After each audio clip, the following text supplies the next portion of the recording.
7:14 new this morning. We're hearing from a doctor about the nationwide shortage of medications used to treat attention deficit hyperactivity disorder, or ADHD. The FDA announced the shortage in October, blaming manufacturing delays. But experts say the shortage is more about an increase in demand after the pandemic.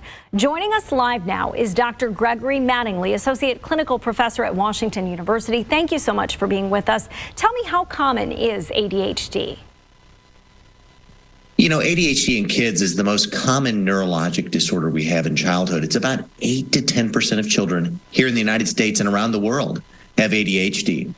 We also know that it's not just kids anymore, that about 4 to 5% of adults will also have ADHD.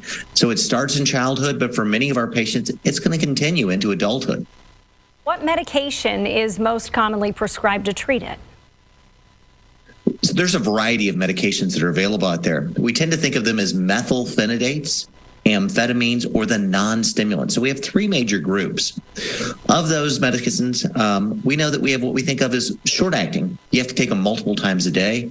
Or we have what we think of as once-daily medicines, that you take them in the morning, they tend to last throughout the day for you. Which of these medications are in short supply? So the one that got hit during COVID, we had an increased demand of people that were trying to learn from home, working from home. And if you had cognitive issues, people realized, oh my gosh, I'm really struggling. So more people came in, brought their kids in saying, listen, I know my kid is falling behind. And that led to a nationwide shortage, in particular of short-acting stimulants, i.e. Adderall. That's then caused people to have to go back to their clinicians and say, are there other treatment options that maybe even a better treatment option for me versus taking something 2 or 3 times a day?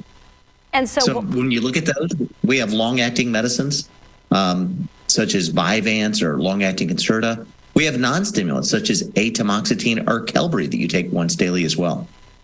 So is there still an Adderall shortage, and are people still trying to find other treatment options?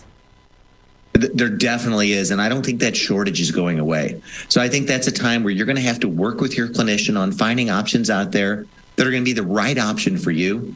Don't just run out of your medicine, because we know that can increase your risk of, having a car accident or getting frustrated at work or getting frustrated in the class. So work with your clinician on finding the right options for you. I'm sure this is frustrating and difficult for parents if their child has been responding well to Adderall and now they can no longer get it. But these other treatment options may work just as well.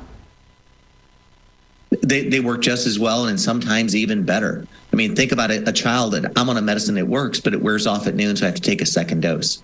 So one of the big trends these days is moving away from short-acting ADHD medicines and trying to find once-daily options I take once a day that last throughout the entire day. And where can we go to learn more? One of the organizations that I'm the president-elect of is the American ADHD Association, APSARD, apsard.org, and it has referrals then to a lot of different places where you can learn more about ADHD. Great information. Dr. Greg Mattingly, thank you so much for being with us this morning.